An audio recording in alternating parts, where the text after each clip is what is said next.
Les amis, les alchimistes, j'espère que vous allez super bien. Je me trouve ici en Espagne, à Valence, sur la plage d'El Saler, dans un endroit absolument incroyable. Donc on va profiter du coucher de soleil derrière, tout simplement pour vous faire cette vidéo dans un cadre magnifique. Et on va aussi profiter de la lumière qui ne va pas être présente pendant très longtemps, même si ça va être une vidéo qui risque de durer un petit peu. Je m'excuse par avance d'ailleurs si d'ici la fin de la vidéo l'image devient un peu moins qualitative, parce que s'il y a moins de lumière, forcément la qualité va en prendre un coup. Bon, dans cette vidéo j'avais vraiment envie et besoin même, je dirais, de vous parler d'énergie sexuelle, de sexe, de masturbation, d'amour, etc., parce que c'est quelque chose qui est tellement important dans cette génération Tinder que nous sommes. Et de manière générale, en fait, même pour les personnes qui sont plus âgées, qui viennent d'une génération où il n'y avait pas toutes ces choses à l'époque. Et bien évidemment, Tinder, je dis ça un petit peu pour imager, mais c'est bien plus que ça, en fait. En soi, on s'en fiche totalement de Tinder ou pas.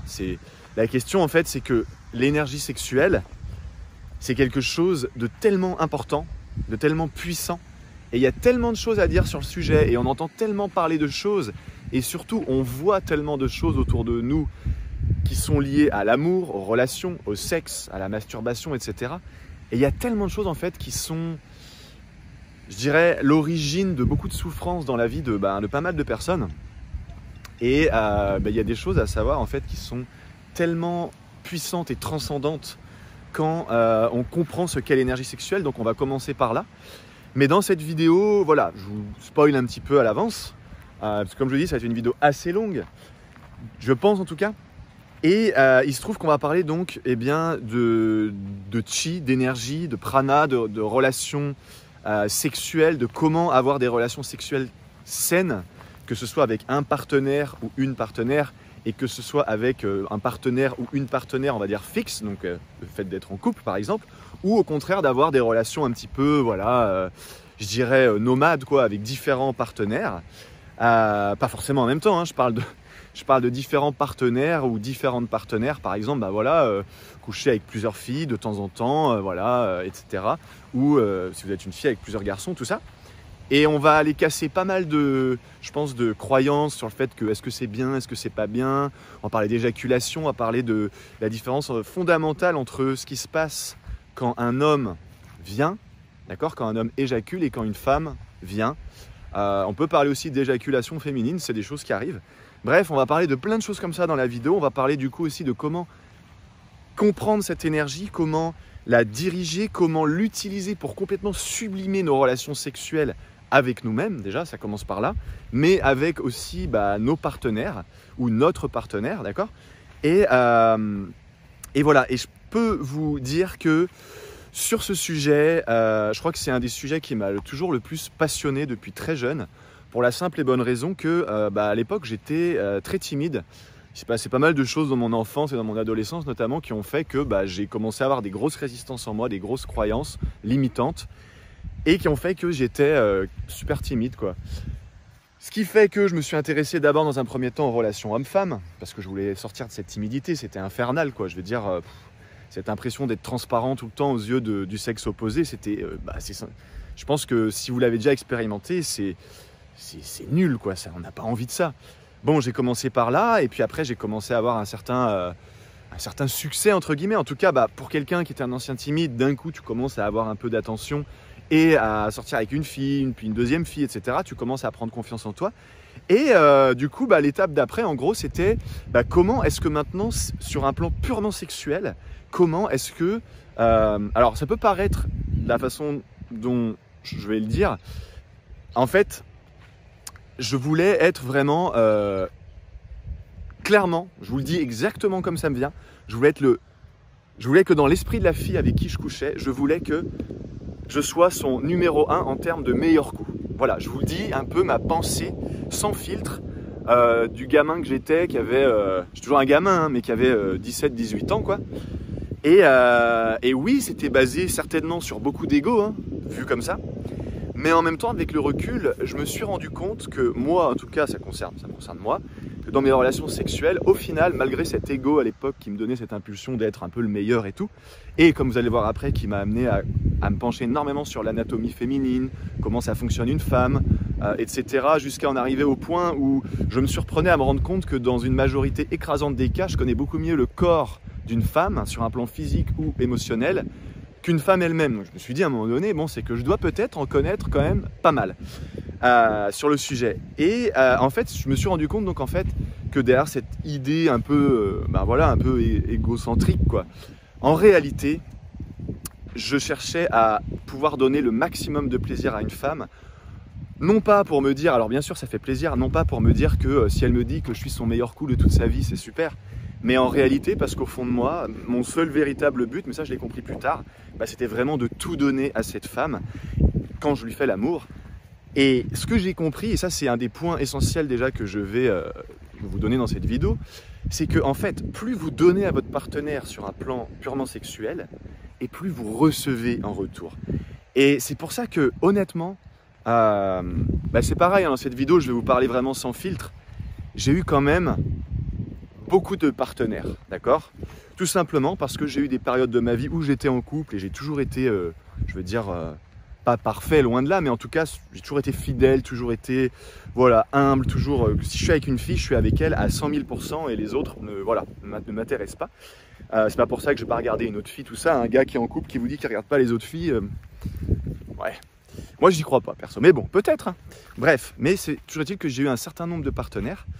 Et ce que je peux vous dire, c'est que, eh bien, quand vous donnez tout à la personne en face, d'accord, quand vous n'êtes pas là pour prendre, mais pour donner, je peux vous dire que la partenaire en face vous le rend au centuple. Donc, si vous êtes une femme et que vous donnez tout à votre gars, d'accord, que ce soit une relation sérieuse ou pas, mais ce que vous allez recevoir en retour en termes de sensations, de ressentis, d'émotions, voilà, on peut parler d'orgasme, on peut parler d'émotions physiques, émotionnelles, spirituelles même, ça n'a aucun prix.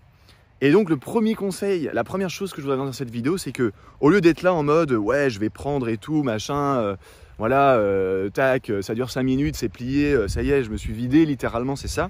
Et vous allez voir aussi dans cette vidéo que pourquoi est-ce qu'on utilise ce terme souvent chez les garçons, je me suis vidé, vous allez voir que justement un garçon qui éjacule se vide littéralement de son énergie, qui plus est l'énergie sexuelle et qui plus est l'énergie la plus précieuse qui existe.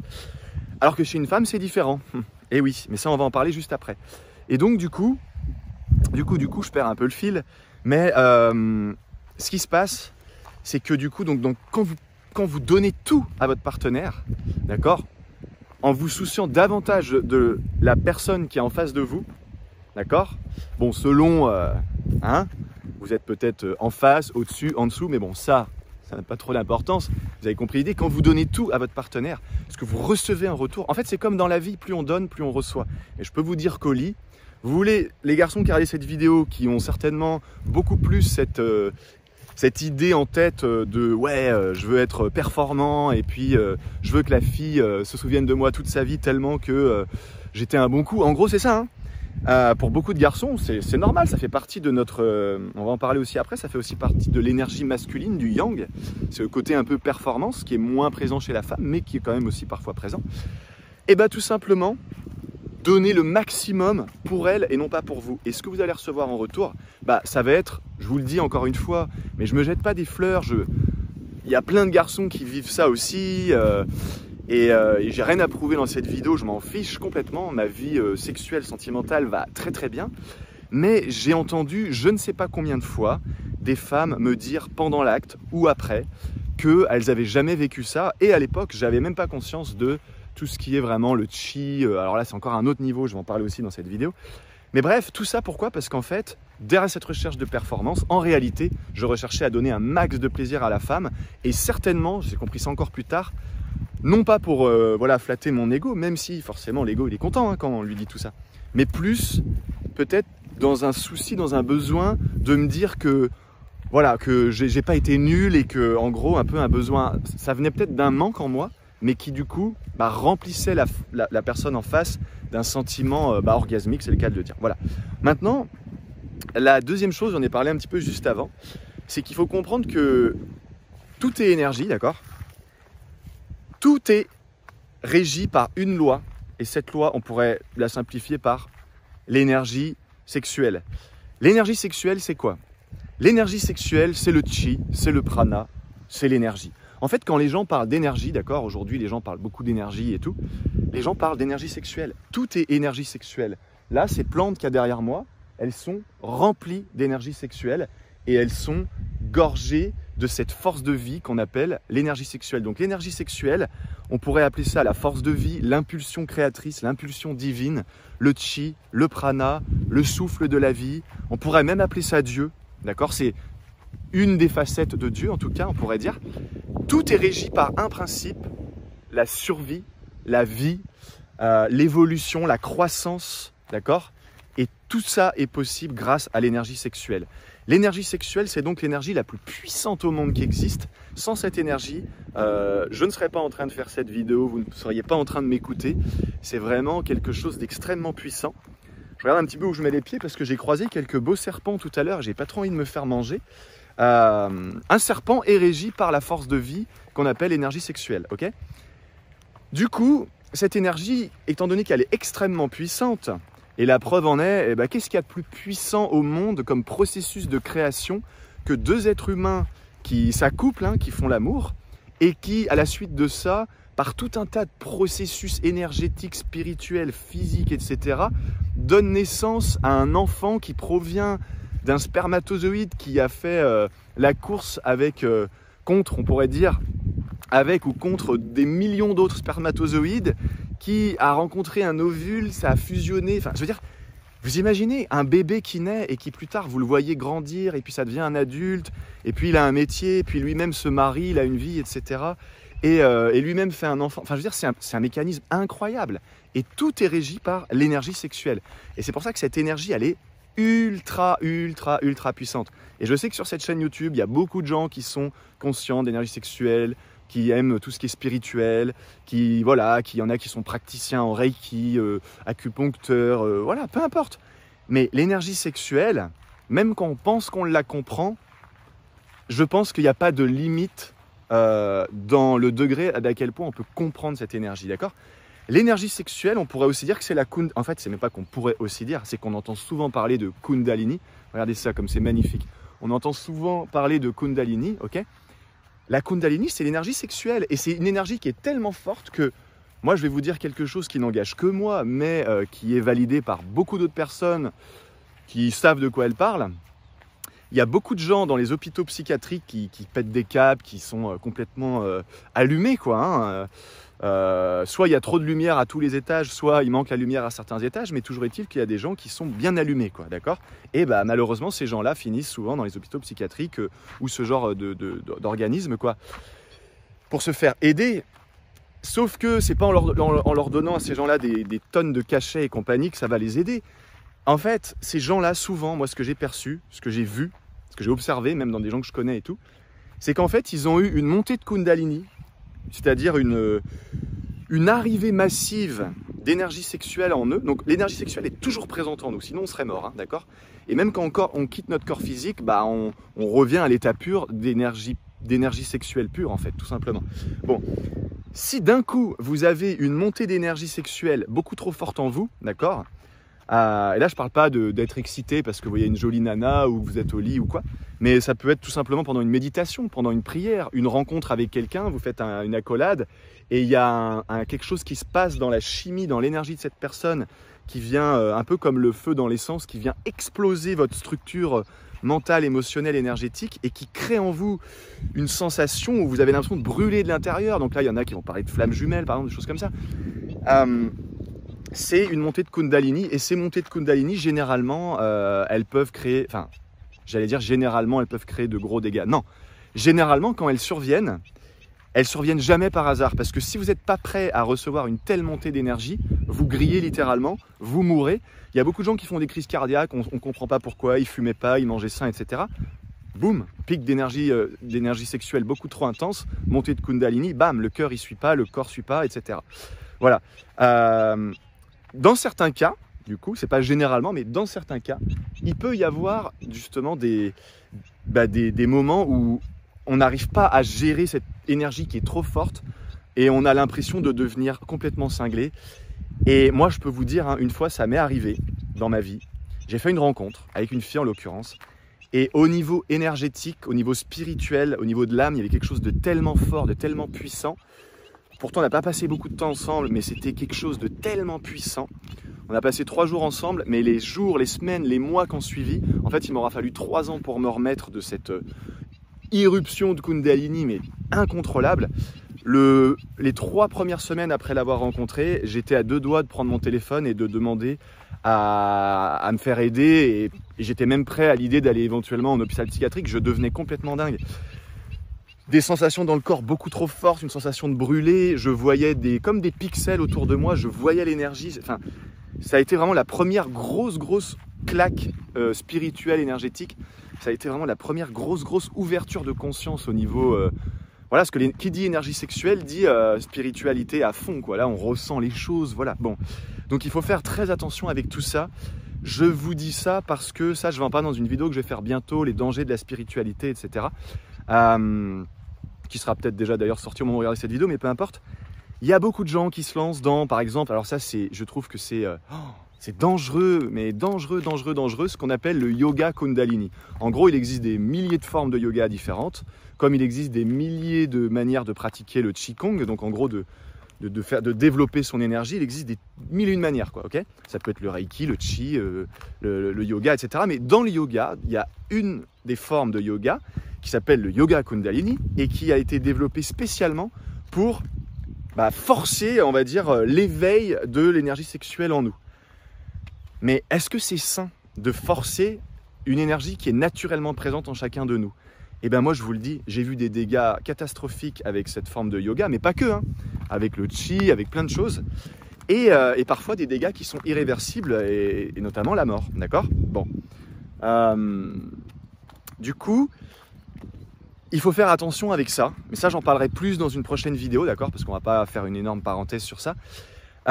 Et il faut comprendre que du coup, quand on n'a pas conscience de l'énergie sexuelle, que par exemple quand on couche avec quelqu'un, que ce soit son partenaire ou sa partenaire de tout le temps, quoi, ou que ce soit la fille assez libérée qui couche avec pas mal de garçons, ou le mec pas mal, j'ai envie de dire pas mal chaud, quoi, pas mal caliente, hein, vu que je suis en Espagne, on utilise ce mot-là, parce que c'est vrai qu'ici la sexualité notamment est très libérée, quoi. C'est très direct, d'accord. Ici, si vous êtes une fille, un garçon, il vient vous parler, au bout de 5 minutes, il vous touche les fesses. En France, on fait ça, on se prend une baffe.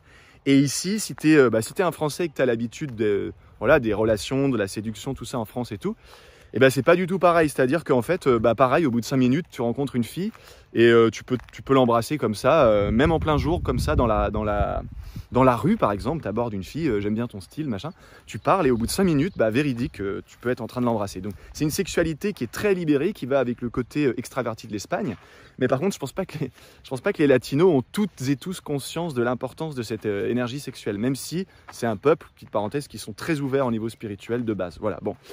Donc, l'énergie sexuelle, quand vous couchez avec quelqu'un, d'accord, mais même quand vous tenez quelqu'un dans vos bras ou que vous l'embrassez, mais évidemment, ce que je vais dire là s'applique beaucoup plus quand vous couchez avec quelqu'un, puisque qu'est-ce qui peut être plus profond, c'est le cas de le dire, comme rapport entre 2 personnes qu'un acte sexuel, d'accord ?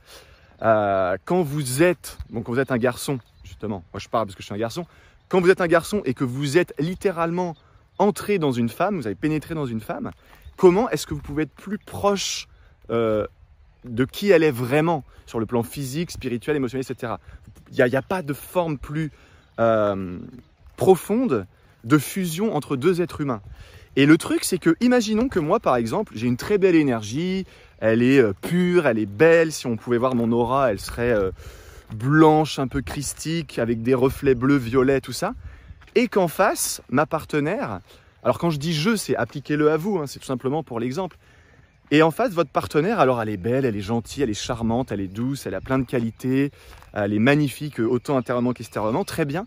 Mais que, pourquoi, d'accord ? Au niveau de son aura, de son énergie, il y a beaucoup d'obscurité. Et si vous voyez son aura, il y aurait une aura un peu avec sa couleur de base, mais avec beaucoup de reflets un peu noirs, beaucoup d'ombres.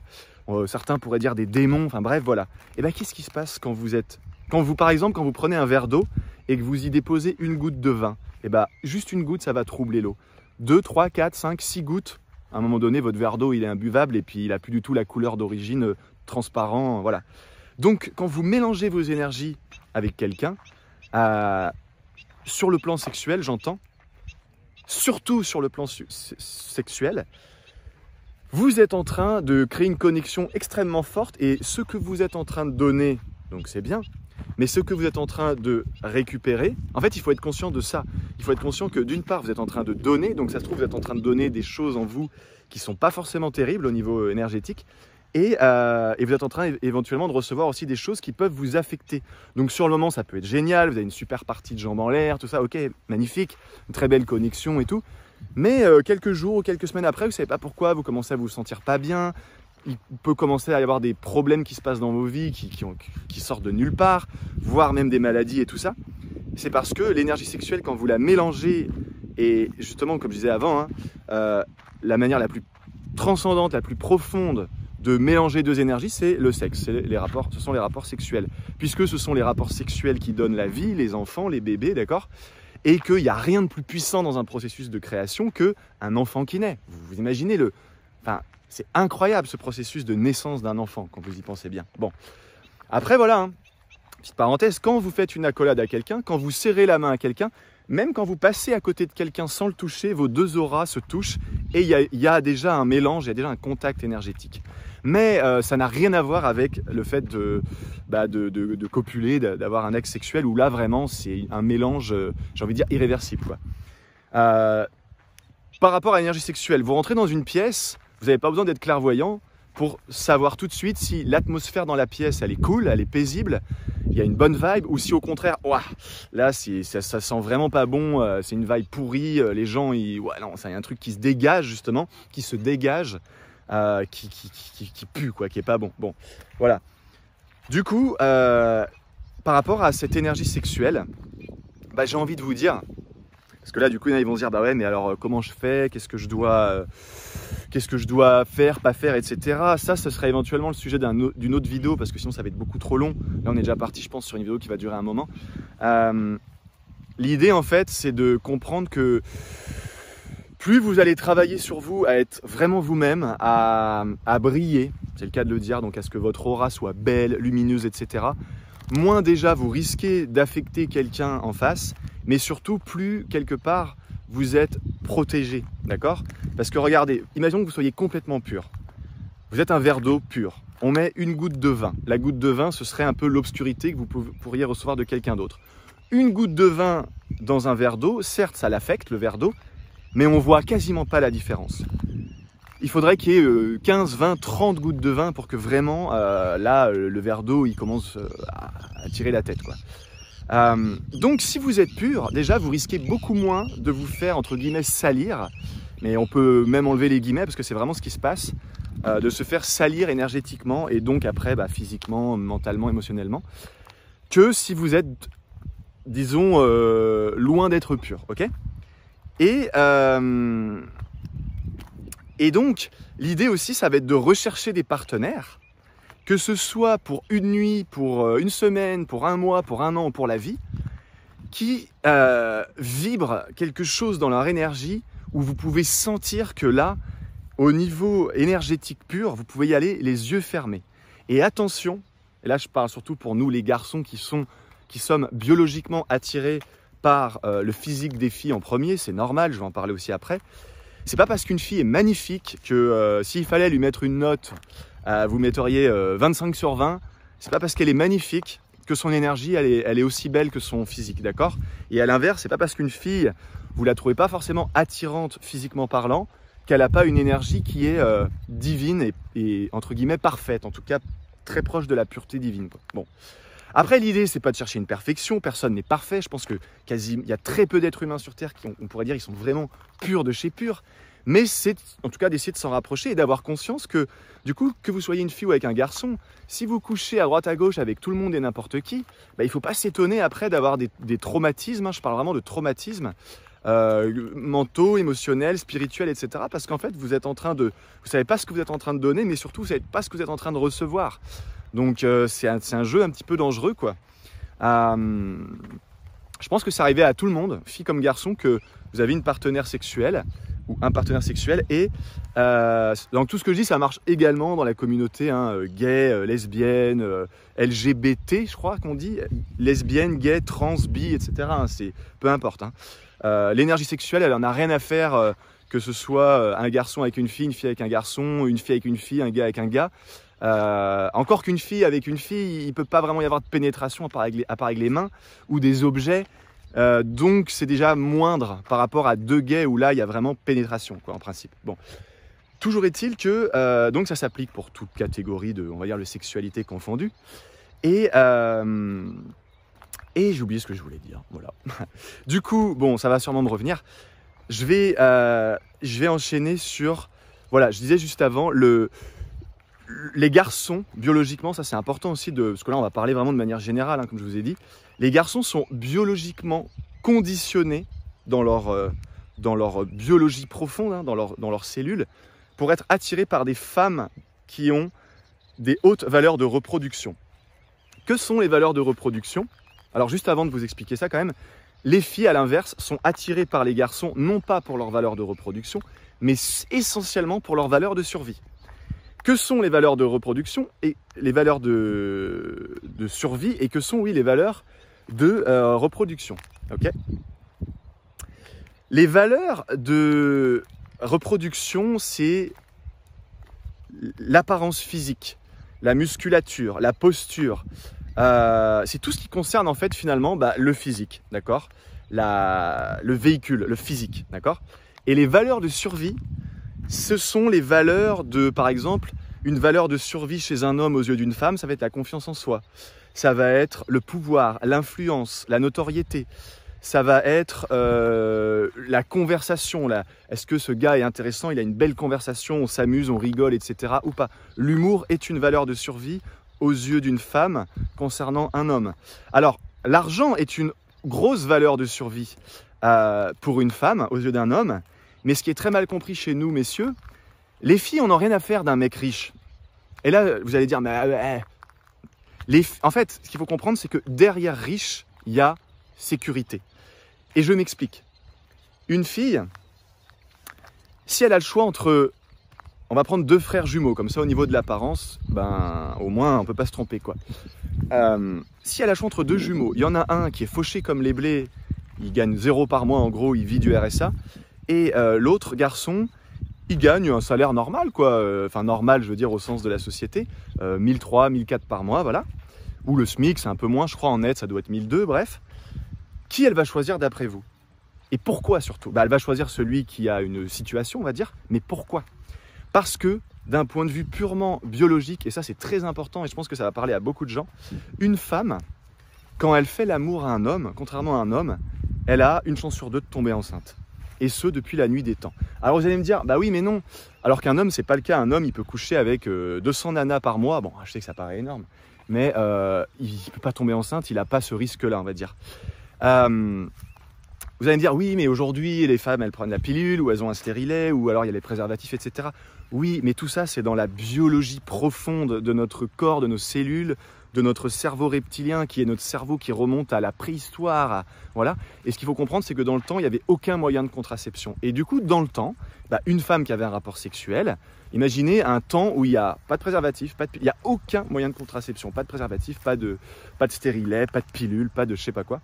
Et elle a un petit problème, parce que si elle couche avec beaucoup d'hommes, elle risque de tomber enceinte. Et dans le temps, je pense qu'il y avait des femmes qui avaient énormément d'enfants, ok, par rapport à ça. Du coup, elle a intérêt de choisir les mâles qui, sur un plan survie, ont les plus hautes valeurs. Et du coup, un homme qui a de l'argent, si une femme, en fait, je vous explique l'équation. Pour une femme, coucher avec un homme risque de tomber enceinte. Si je tombe enceinte et que j'ai un enfant, il faut que je puisse assurer la survie également de cet enfant. Mais est-ce que un gars qui n'a pas d'argent va pouvoir assumer la survie de mon enfant? Non. Donc il me faut un mec, pas besoin qu'il soit millionnaire, mais qui puisse au moins assurer la survie de cet enfant. Alors là, on pourrait dire, mais oui, mais du coup, si ce mec, il se barre, qu'il ne veut pas reconnaître l'enfant, ou que sais-je, ou que par exemple, même la femme en soi voudrait même pas que le père puisse être le père de l'enfant, c'est vraiment dans l'inconscient. Et ce qu'il faut comprendre, c'est que c'est dans l'inconscient et c'est pas une question d'élever l'enfant ou pas quand vous êtes l'homme et que vous avez mis enceinte une femme. C'est que pour la femme, c'est comme ça qu'elle va sélectionner son partenaire à l'avance. Ça se fait de manière inconsciente. Maintenant, j'espère bien que si un homme fait un enfant à une femme, il va s'en occuper. Quand même, ce serait la moindre des choses, riche ou pas. Bon. Et il ne va pas s'en occuper juste en lui envoyant un chèque à la fin du mois, mais qu'il va s'en occuper comme un vrai père. Mais ça, c'est un autre sujet. Du coup, les femmes fonctionnent comme ça. Et c'est pour ça que les femmes sont attirées par les hommes qui ont les plus hautes valeurs de survie. Et donc, derrière l'argent, il y a le côté sécurité, assurance que si moi, je suis une femme et j'ai un enfant, eh ben, ce mâle-là pourra subvenir aux besoins de l'enfant. C'est exactement comme ça que ça fonctionne. C'est encodé en nous depuis la préhistoire. Et du coup, on va parler de la préhistoire, par exemple. À la préhistoire, les hommes, qu'est-ce qu'ils faisaient ?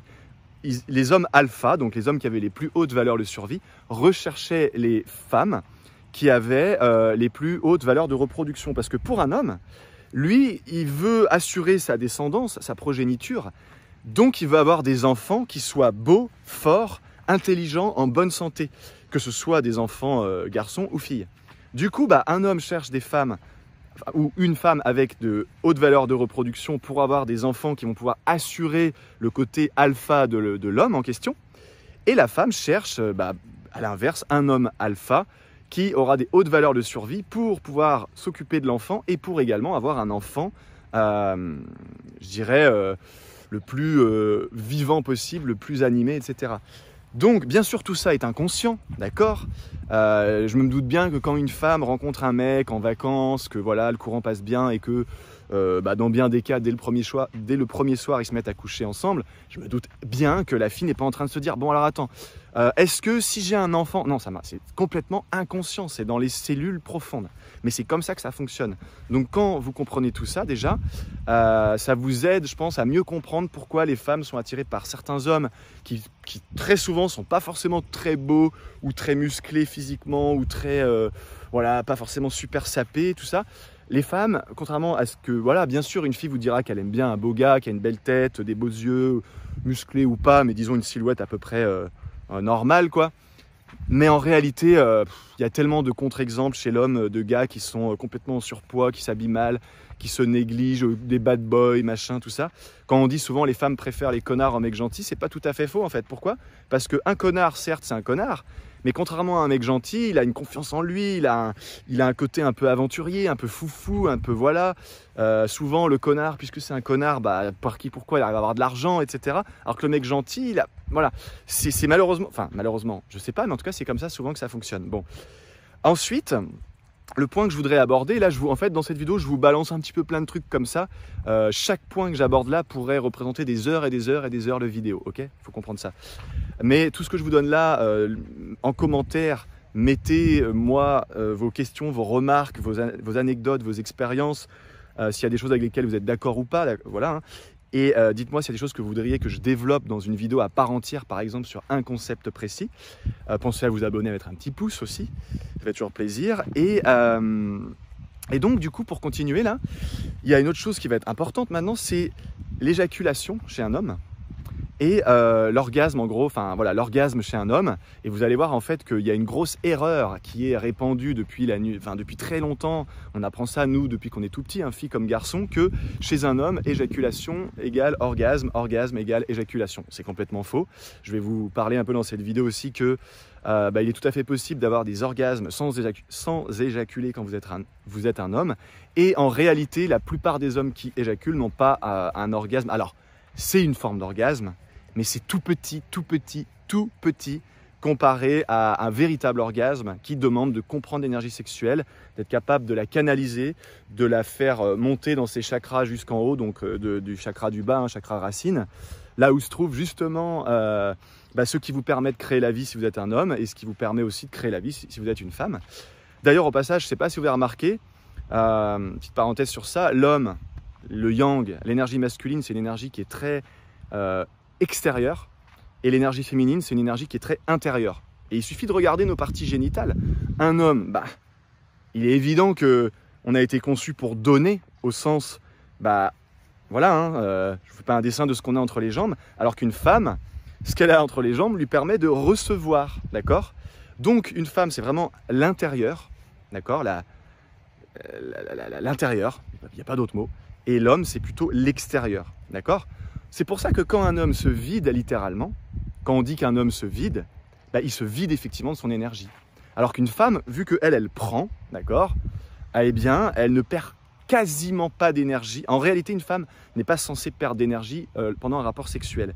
Sauf que si elle a un rapport avec un mec dont l'énergie est discutable, on va dire, eh ben, effectivement, ça va l'affecter de toute façon dans tous les cas. Mais même si cet homme, il a une énergie vraiment sur un plan au niveau de l'aura et tout, qui soit vraiment très très très discutable, elle perdra jamais, jamais, jamais autant, c'est incomparable, elle perdra jamais autant d'énergie qu'un homme qui éjacule. Donc, vu que les gars sont très centrés, hein, voilà, la branlette chez les garçons, c'est un truc qui commence très tôt. Et contrairement aux filles, alors bien sûr que les filles aussi, la masturbation et les filles, je peux vous dire, contrairement à ce qu'on pense, bah, c'est quelque chose de normal, de naturel, de sain, de propre. Il y a beaucoup de filles qui se touchent littéralement et c'est tout à fait normal. Sauf que je ne pense pas que ce soit autant disproportionné que chez des hommes, puisque chez nous, à 14 ans, en fait, il peut nous arriver de nous masturber 7 fois par jour, tellement que cette énergie, chez nous, vu qu'on est là pour donner, donc pour extérioriser, bah on a besoin de ça, en fait, d'accord? Mais le truc, c'est que, alors, quand on a 14-15 ans, on est bourré d'énergie sexuelle, donc, j'ai envie de dire, c'est à peu près normal, ça nous permet aussi de découvrir notre corps et tout ça, mais quand on commence à avoir 17, 18 ans et plus, je peux vous dire que la masturbation chez les hommes, c'est vraiment pas bon. Je ne vous dis pas de devenir chaste, ça c'est un autre extrême. Il y a un extrême, c'est de se masturber par exemple tous les jours ou très souvent, et c'est pas bon du tout pour votre énergie sexuelle et finalement pour tous les domaines de votre vie qui sont affectés par l'énergie sexuelle, qui est l'énergie racine de tout ce qui est. Mais l'autre extrême pour moi, je vais en parler aussi après, sauf qu'il commence à faire nuit, mais bon. Eh ben, c'est de devenir chaste et de se couper complètement, d'avoir envie ou besoin, même je dirais, parce que c'est un besoin d'avoir des relations sexuelles, que ce soit avec soi-même, vis-à-vis de soi-même, ou avec des partenaires, quoi. Voilà. Ce qu'il faut donc comprendre, c'est que quelqu'un qui se masturbe chez un homme perd une quantité d'énergie immense. Et vous le voyez bien, les garçons, quand vous vous masturbez et que vous venez, quoi, hein, que vous éjaculez, vous êtes fatigué après, d'accord? Souvent, quand on n'arrive pas à dormir, quand on est un garçon, qu'est-ce qu'on fait? Hop, on se branle un coup, littéralement, et après, hop, on s'endort. Et pour les filles, vous avez bien remarqué que quand votre partenaire, ça y est, il a fini, poum, et d'un coup, là, il n'y a plus personne. Vous êtes là encore toute pétillante parce que vous ne perdez pas d'énergie. Et si le courant passe bien entre vous et que, voilà, vous en revoulez et tout, et c'est tout à fait normal, hein, c'est tout à votre honneur, mesdames, mesdemoiselles. Mais nous, les garçons, généralement, pouf, on s'endort, et puis bonne nuit, ciao, à demain. C'est pas normal, c'est pas normal. Et ce qui est pas normal, en fait, c'est de croire que éjaculation égale orgasme. Et ça, je pense que cette vidéo, je vais la faire en 2 parties, parce qu'il y a tellement de choses à dire. Je pense que ça va soulever pas mal de questions, de commentaires. En plus de ça, regardez, il commence à faire nuit, donc bon, voilà. Mais c'est quelque chose, voilà, on perd énormément d'énergie. Donc, comment faire maintenant par rapport à ça? Je vous donne encore une fois des pistes, après à vous d'aller creuser, parce qu'il y a trop de choses à dire. C'est un sujet tellement passionnant et tellement vaste qui nous concerne toutes et tous, d'accord? Qu'on soit célibataire, en couple, qu'on soit en couple un peu en mode, comment on dit ça? Comment il dit ça déjà? Ça se fait beaucoup au Québec, notamment au Canada, relations libres, voilà, que c'est-à-dire je suis en couple, mais je peux, si je veux, aller coucher avec quelqu'un d'autre et ma partenaire aussi. Ou alors qu'on soit vraiment en mode célibataire, on a envie de s'amuser, de profiter, on est en vacances, et puis parfois pendant les vacances, ça peut arriver quand même d'avoir beaucoup de rapports avec des personnes différentes. Peu importe, l'éjaculation chez un garçon n'est pas quelque chose de bon, voilà, tout simplement. Alors, ça n'empêche pas d'avoir des rapports, du coup, mais il y a 2 solutions. Soit vous vous retenez d'éjaculer, mais bon, c'est assez frustrant quand on est un mec. Soit vous apprenez à canaliser cette énergie sexuelle puissante, notamment avec des exercices très puissants, le Qigong. Mais il y a beaucoup de choses aujourd'hui qui te permettent de faire ça. Mais c'est quand même beaucoup les Chinois, généralement les Asiatiques, hein, qui ont, et pas que les Indiens, on va dire l'Orient et le Moyen-Orient, qui ont popularisé beaucoup de techniques qui permettent, donc mentales et physiques, hein, qui permettent de concentrer cette énergie sexuelle, de la répandre dans le corps, d'être capable de dissocier l'éjaculation de l'orgasme. Et par conséquent, si vous êtes un homme, vous pouvez durer indéfiniment au lit, beaucoup plus longtemps qu'une femme. Ça transforme complètement votre vie relationnelle, sentimentale, amoureuse et sexuelle parce que un homme, s'il tient 20 minutes, c'est déjà pas mal, hein, honnêtement, voilà. Et c'est souvent beaucoup moins que ça, très souvent beaucoup moins que ça. Je crois que la moyenne d'un rapport, donc quand je parle d'un rapport, c'est quand le pénis est entré dans le vagin de la femme tout simplement. Donc quand vraiment l'acte sexuel pur, pas les préliminaires, tout ça. La moyenne, je crois que c'est 7 minutes. Vous vous rendez compte, c'est pas grand chose. Quand vous êtes capable de maîtriser cette énergie-là, ça peut durer des heures, des heures, des heures, des heures, des heures, des heures, au point où la fille en face de vous vous dit mais qu'est-ce qui se passe, elle comprend pas quoi, parce qu'elle n'est pas habituée à tomber sur des mâles, des hommes qui ont la capacité de maîtriser leur énergie sexuelle.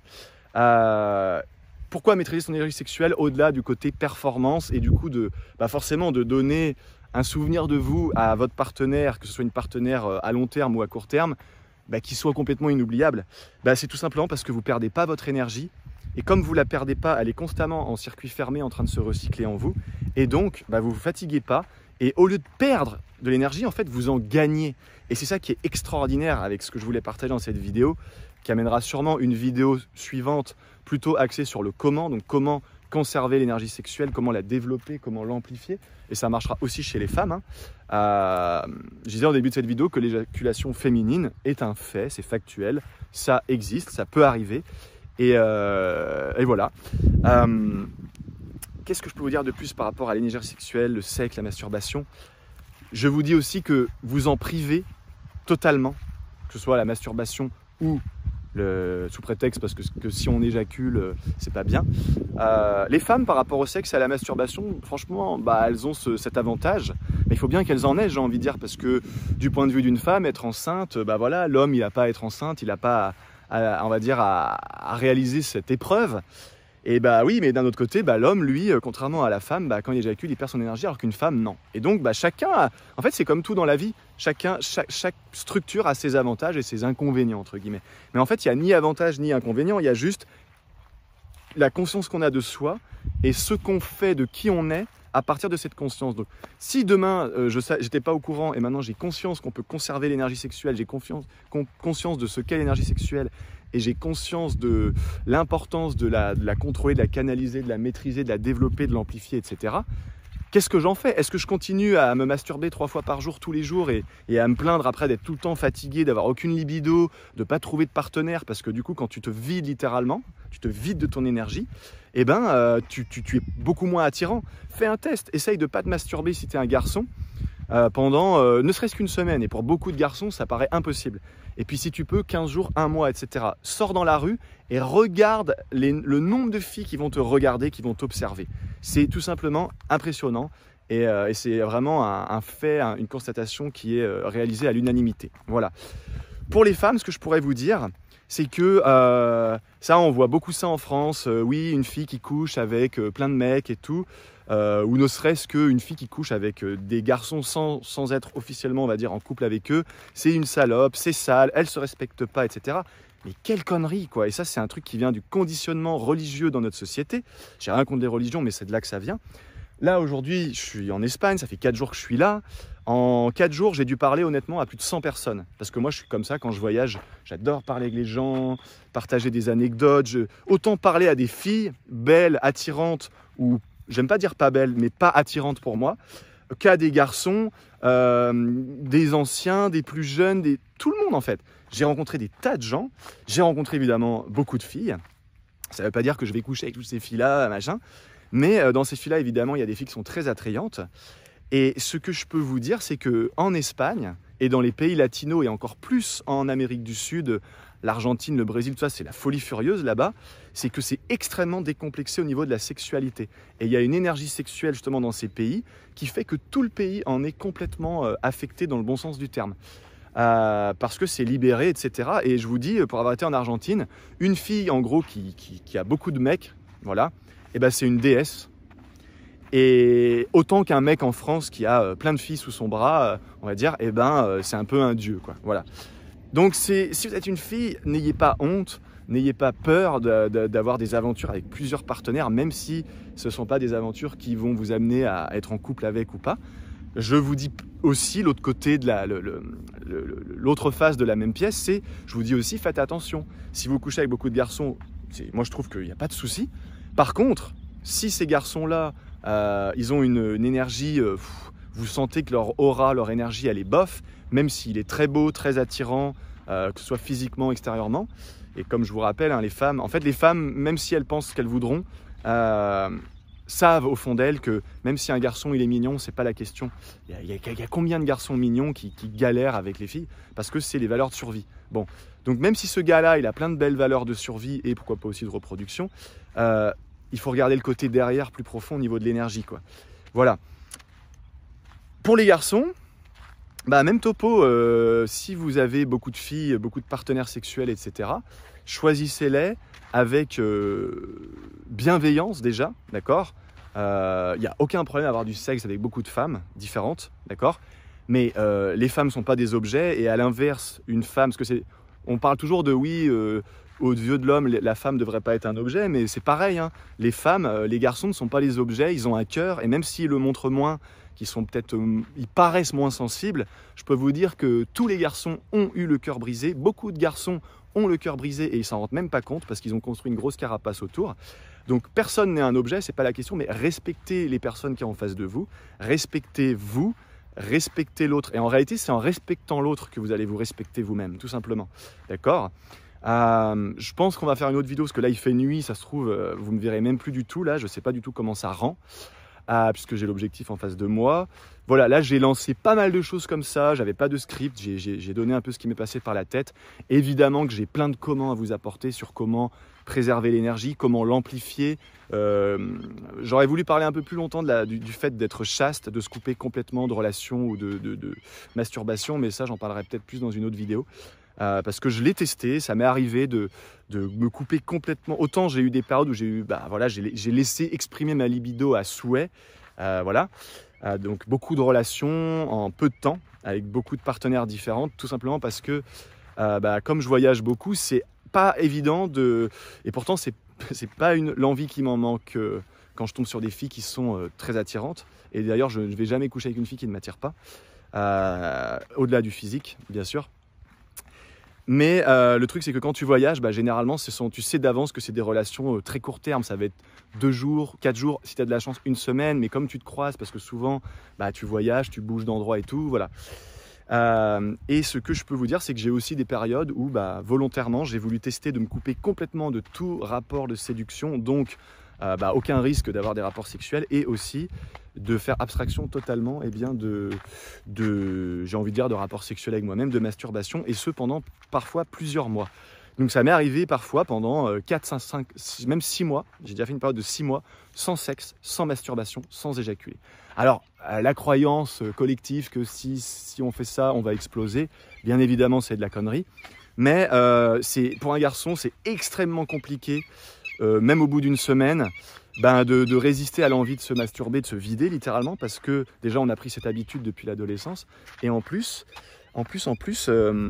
l'énergie chez un garçon en fait s'accumule vraiment dans le dantian, dans le bas-ventre, et du coup on se met à avoir des érections spontanées tout le temps, on n'en peut plus littéralement, et à un moment donné on n'en peut plus, on n'arrive plus à dormir, c'est vraiment un truc animal, hein, et on est obligé de se vider. Le truc c'est parce qu'on ne sait pas comment faire remonter cette énergie qui s'accumule dans le bas-ventre, et notamment dans la prostate, là où est fabriqué notamment le sperme, dans les couilles, hein, les testicules, appelons ça comme ça s'appelle, le pénis et tout, et du coup l'idée c'est de répandre cette énergie sexuelle, cette accumulation dans toutes les cellules du corps, ce qui va créer des effets très souvent miraculeux au niveau de guérison de maladies, de guérison de mentale, de plein de choses. Ça va vous donner un sentiment de confiance en vous énorme, etc. etc. Donc ça, je l'ai expérimenté. Sauf qu'à un moment donné, on est quand même frustré de ne pas avoir de partenaire, quoi. Et du coup, je trouve que pour finir, il faut réussir à trouver le juste milieu. C'est-à-dire, soit vous êtes capable de retenir votre éjaculation et de maîtriser ça à la perfection et de jamais perdre d'énergie. Et là, vous êtes libre et vous ne tombez pas non plus dans un abus, mais vous êtes libre. Et quand vous avez envie de coucher avec quelqu'un et que ça se passe dans un cadre de respect où la personne en face, elle est autant attirée que vous, dans un cadre de bienveillance, il n'y a pas de triche, vous ne l'avez pas fait boire 4 verres pour qu'elle se désinhibe ou quoi, ou que sais-je, hein, ce genre de truc un peu ridicule qu'on voit quand même souvent, hélas. Alors à ce moment-là, il n'y a aucun souci. Et je peux vous dire que pour avoir testé un extrême et un autre, l'extrême de vraiment y aller à fond et l'autre extrême de se couper complètement. La clé, c'est comme toujours l'harmonie et le juste milieu. Voilà. Désolé encore une fois pour la vidéo qui doit être un peu là, voilà quoi, dans le noir. Mais en tout cas, j'espère que ça vous aura plu. Pensez à vous abonner, mettez un pouce vers le haut. Ça nous aide énormément, beaucoup plus que tout ce que vous pourriez imaginer. Et surtout, mettez-moi dans les commentaires. Là, je vous dis encore une fois, j'ai un peu bombardé, quoi. J'ai lancé plein de choses comme ça. Plein de pavés dans la mare ou dans la mer, je ne sais plus comment on dit. Bref, dites-moi si vous voulez que je continue sur ce sujet, mais cette fois en étant un peu plus spécifique, ok ? Prenez soin de vous, et puis je vous dis à très bientôt. Salut les amis, bye bye.